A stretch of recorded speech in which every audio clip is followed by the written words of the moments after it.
Oriọma nụ ụmụ Igbo, ekenekwa m mmadụ niile, ekene m nwoke, ekene m nwaanyị. Asị m ka tata bụ chi Orie gaziela anyị, ka Orie retara anyị ndụ, retara anyị udo, retara anyị agamniru, ịdị mma, ihe akụ akụ na ihe enwe enwe. Asị m ka ọmaka meela anyị niile tata bụ Orie. Ka chi anyị na ezumezu mmụọ niile anyị na-agọdolo ọfọ tụba anyị ugo, mee ka anyị pụta ife, ka anyị dị ude. Ka ihe ọma na-emela anyị.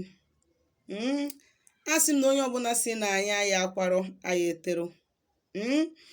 Anyị si na onye ọbụla fụla anyị wee si na ọfụwa anya, anyị si isi kpuo ya.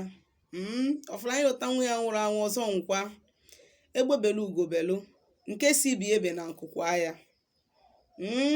Anyị si onye ọbụla na-ejere anyị na dibịa na-eje agwọrọ anyị ọgwụ, ndị kpọrọ onwe ha dibịa, ndị ọbụla na-ejere anyị na dibịa gwọrọ anyị ajọ ọgwụ, anyị si ka aja n'Igbo kpuo ha isi. Bọsị Orie, bọsị Afọ, bọsị Nkwọ, bọsị Eke, n'afịa na-anọ n'ụbọchị na-anọ ise. Aka m bụkwa onye nke gị nwada Agbarọma Ụzọ Mmiri, abụkwa onye mgbasa ozi ọdịnala Igbo, bụrụkwa dibịa Igbo. Anyị na-agba afa, agbasi afa ike, anyị na-alụkwazi ọrụ mmụọ dị iche iche, anyị na-enyekwaziri ụmụ Igbo aka ịmara eziokwu gbasara ọdịnala, maka na ọdịnala bụ ụzọ ndụ n'ụzọ eziokwu. Ya mere na gị nwa bụ onye Igbo, n'oge erugo, it is time to return home. It is time to embrace your culture and tradition. It is time to pay homages to forces and powers in our land. It is time to reunite with those entities that we have called evil. It is time to come home. It is time to pour libations and give honor to our ancestors and our deities. It is time. Now is the time. Kịta bụ oge ahụ. Maka na gịnị? Na chi onye adịghị n'izu n'isi na-acha ya awọ. Ọtụtụ ihe na-eme kịta. Ana onye ọbụla nwere mmụọ naanị ya ga-apụta n'ọnọdụ dị ụta. Wee na-asị nwanne m nwoke, nwanne m nwaanyị, na nke onye chiri ya jizelu, ka ụkwụsị anyị ike ọdịnala Igbo. Ka anyị hapụ ijeje mebe ọgwụ wee na-eche na ọdịnala ka anyị na-eme. Ka anyị mara ihe dị iche mgbe anyị gbọwara ọgwụ, mara ihe dị iche mgbe anyị mewara omenala. Ndewonu. Ịgakwazi n'isiokwu njimaka ya wee bịa. Isiokwu njimaka ya wee bịa bụ reason why there is no water in some communities, in some villages, and in some towns. Ndewonu. O nwere ihe nchọrọ ka ịghọta. Before enwe ha na-akpọ a village or a community, a ga-enwe deity na gọvanọ ha. Before enwe ha kpọrọ obodo, enwere arụsị na-eme gịnị na-echekwaba ha. O nwere arụsị nwe obodo ọbụla. Agwara m unu na mmiri bụ arụsị, mana ụfọdụ amarọ, and ụfọdụ ka na-eme argument. Marọ m gị. Now, before anyị asị na ndị a bụ ụmụnna, enwere ndị be anyị na-akpọ ya arọ. Ndị Igbo, ndị ụfọdụ na-akpọ ya oji. Enwere staff united eji wee bound ndị ahụ azụ ụmụnna spiritually. Eji wee kwubie okwu wee sị na nwa Okeke na nwa Okafọ anyị anụrụ onwe ha. Ndị nnukwu nna mere ya mgbe gburugburu. Ị na-aghọta? That is it. Before ụmụnna enwe ụmụnna, anyị enwe ọfọ. Ọ ya enwe ọfọ na ụmụnna ahụ wee nwee ndị buru ọfọ, onye ji ọfọ ụmụnna ahụ. Enwelu ndị, like in my place, ọfọ ụmụnna na-elu by eldest person, onye kacha bụrụ okenye na ụmụnna ahụ bụ onye ga-abịa dị ọfọ ụmụnna ahụ. Ụfọdụ arụsị bụ the eldest, like arụsị my village, the eldest man bụ ihe na-abịa dị ọfọ of the arụsị. in some places onwe villages mma not around surround our town. Onwe some places mma na this our place. Onye bịa na-abịa ọfọ ha, onwe ka onye na-abịa ọfọ ha ajụ eme the arụsị abandon for years. O jewezi obido from younger generation opiki onye ọ chọrọ ebidokwa ya. Now back to the main thing nji maka ya bịa. Why it seems as if na enwerozi mmiri na your village ma ọ na enwero arụsị na village gị. My brother, ịbụghị onye ọcha, onye Igbo ka ịbụ, onye Africa ka ịbụ, and I want you to understand that n'obodo ọbụla nwere mmụọ na-agọvanọ ha. So don't tell me na onwere ihe dịka arụsị na be nna gị asị. Don't tell me na unu enwero mmiri na village gị ka ezi ebe gị na mmiri si wee kon. Is a lie, big lie, big lie. Gị nwa na-aghọta ya na mmiri adịrọ ma na arụsị adịrọ because gịnị, we have lost our traits, we have lost our roots. Because onwerozi ndị a na-ajụ ajụjụ, enwerozi ndị okenye. Because na ụfọdụ ndị okenye mara eziokwu ịjụọ ha agbachi nkịtị ajụ na ha ya agwa gị the truth. All in the name that they don't want you to go back to ihe ndị gboo. That is onye nwa bụ stupid and rubbish excuse ndị okenye ahụ ga-enye gị. Kpatalụ nji wee kwuo okwu wee sị na ụfọdụ okenye nọ na-arụ ụmụaka, ụfọdụ ụmụaka nọrọ na-arụ okenye. Yes, and that is the reason why onye okenye ịkparịe m awụọ m gị ọkụ. Yes, because ọ bụrụ iburu okenye efuru efu, you expect to gain respect from me. It's not true. Ọ bụrụ eziokwu. Maka na amatara m na enwere a lot of ndị okenye bụ ụmụazụ, nwee a lot of ụmụaka bụ ndị okenye. This is how these things are now. Ụfọdụ ndị okenye nọ na-arụ ụmụaka, ụfọdụ ụmụaka nọrọ na-arụ ndị okenye. Onye akpatara ifu a younger person, ọ na-ekwu okwu ka onye gboo. Onye akpatara ifu a younger person, ọ na-eme omume onye gboo. O nwere younger body but an ancient spirit.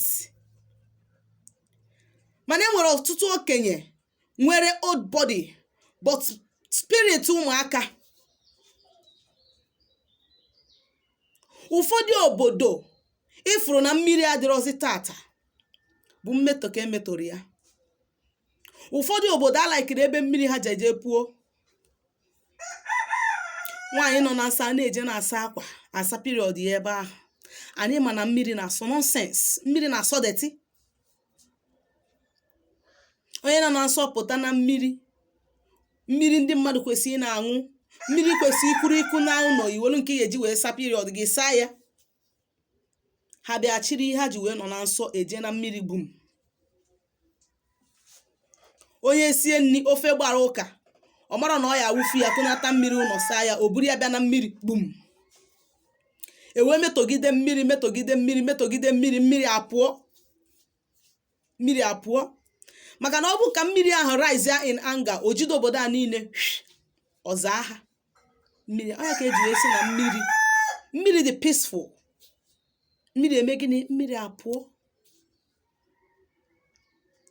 In my town here, ka nsi wee nọ n'ọtụtụ ọnụ ndị okenye ka abụ okenye. Na mgbe gburugburu na mmiri nọcha n'ụlọ. Mmiri nọcha n'ụlọ. Ebe ị ga-eji nwụkwụ from your house gaa na mmiri. Mana today ebe mmiri nọ n'ime agụ. Like mụ ndị nchịlụ mmadụ ọlụ mmiri, ihe m ji agba ọkada is 3,000 naira from here to ebe mmiri nọ. Ọsọgodo ya bụ na mmiri na-eyuzu bụ mmiri 20. Each of them nọ n'ime agụ. Each of them nọ n'ime agụ. Because of gịnị na-emetọwelu mmiri wee gba ọsọ. Ka m lụbara ọrụ ọdịnala ka m bịa malụ na mbe nna m sef na anyị nwelu mmiri a na-akpọ ogwugwu, mana ọ nọ n'ime agụ. But throughout my time as a child, nna si n'obodo m enwere mmiri just like you. Ọ dịkwa ka ọtụtụ ndị obodo na-eme gịnị na-aje akụkpọsị alụsị. Ndị na-eje akụkpọsị alụsị dị iche iche. Ha kụkpọ ya, nobody will leave the history with the kids. By the way, kedu ihe iji akụkpọrọ arụsị? Kedu ihe iji akụkpọrọ, kedu ihe alụsị mere gị? Nobody will leave the history with the kids. Onye a mbinite jụwazi ajụjụ ihe na-eme n'ozi ya, dibịa gbazieli ya afa wee gwa ya sị ya na-ekwe mmụọ dị na be nna gị. nekwe mmụọ iwe na-ewe nekwa ọsị na onwere ihe dị ụtọ ahụ. Ọsị gị dibịa na onwere a fool ignorance. Ọsị gị na onwere ihe dị ụtọ ahụ ka gịnị ya mebezi argument. Ọ bụrụ gịnị anara ajụ ajụjụ. One, na mmadụ ịdị reckless banye ijije mesa ihe na-amara ka o si bido aka. N'ịpụta na etiti obodo na mbara ịfụ something dịka isi ụkwa ọsụtọlụ ebe ahụ. Unu nwa ndị obodo ịpụtazi tomorrow ọ bụzie na mmiri epuga ebe ahụ. Unu apụtazie wee mee gịnị?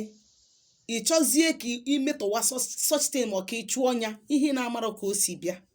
The supernatural being of Chukwu Okike. Ị chọ ka ị chụọ ya, ị chụzie ya, ọ na-ahịa gị ahụ, a na-apịawa gị azụ, ị nọrọ n'ịkụ ụta. So what am I trying to say? Na reason why ọ dị gị ka n'obodo gị enwero mmiri ma na ha enwere arụsị, nwanne m, ha chụpụrụ ha achụpụ. Ndị be gị jiri ajọ omume wee chụpụ mmụọ dị n'abụ unu. So ka ịmalụ ka isi edebe ọnụ na-asị dibịa enwere such thing na my place, enwere arụsị dị na be anyị, anyị enwere mmiri, how come ka nchi wee bụrụ onye mmiri? Bịa ka isi na be anyị, bịazie ka isi na be m. Bịa ka isi na be m. O nwere obodo ọbụla before obodo ọbụla abụrụ obodo, abụrụ a town, abụrụ a village, enwere mmiri ma arụsị na gọvanọ ha. Take it or leave it. Take it or leave it. Even before ụmụnna abụrụ ụmụnna, ụfọdụ ụmụnna na-enwe arụsị dị na be ha. Ụfọdụ ụmụnna na-enwe arụsị ụmụnna ha. Ụfọdụ ụmụnna, ọ bụrụ ụfọdụ ụmụnna, ọtụtụ ụmụnna nwere ọfọ ha ji wee gube be ha, ha ji wee bụrụ gịnị? Ụmụnna. Ọ bụ na onye ọbụla bụ onye isi na ụmụnna ga-eme gịnị? Ga-abịa dị ọfọ n'afọ ụmụnna ahụ niile. So if you don't know, please go home and ask questions. There are things you are supposed to know. There are things you are supposed to ask and know and get informed about. Ọ bụrụ dibịa gbaalụ gị afọ ị na-eme ka ihe unu na-achọ bụ onye ga-asị unu ejiri ọgwụ jide gị broda bịakwa nwunye nna gị na-egbukwa gị ọkwa ndị amụsị. That is what you people like. You don't like hearing the truth, the source of your problem. You don't like it. That is why many of you keeps falling into wrong hand. Ịbanye n'aka aka gị eno gị ka agụ. Because you don't know and you don't want to learn. Go home and ask questions. Gaa n'ụlọ gaa jụọ ajụjụ gbasara onwe gị. Jụọ ajụjụ maka ngwuru gị. Jụọ ajụjụ ka ndị be nna gị si wee bi ndụ. Mara ebe ihe na-eme gị si. When you ask these questions, you can go to Afa. Afa na-agwa gị okwu. You reconcile it with ihe ị nụrụ, story ị nụrụ. Ọ bụrụ iburu ofeke, Afa gwa gị okwu, you cannot go and ask questions. You did not ask questions before going to Afa. And after Afa gwa go, you cannot ask ndị that sitting na bụ na question. Esi na onye ahụ amara ihe ọ na-ene. Semo nka. Ịgbagharịcha, ọkwa gbarịsịa ngene akụrụ ngene nwụọ. Ịgbagharịcha na-achịta azụ na square one. Aka mbụ m onye nke gị Nwada Agbarama Ụzọ Mmiri. Ọ bụkwa m onye mgbasa ozi ọma ọdịnala Igbo, bụrụkwa dibịa Igbo. Anyị na-agbasa afọ ike na-arụ ọrụ mmụọ dị iche iche na-enyere ụmụ Igbo aka ime eziokwu gbasara ọdịnala. Onwe ajụjụ nwere ịjụ gbasara ihe ndị a nkụzi taa ma ihe ndị na-akụzi na abụ onye ọbụla gbasara ọdịnala Igbo, biko dere m meseji na ma WhatsApp nọmba na 07037311663. Ngwa ka emesịa.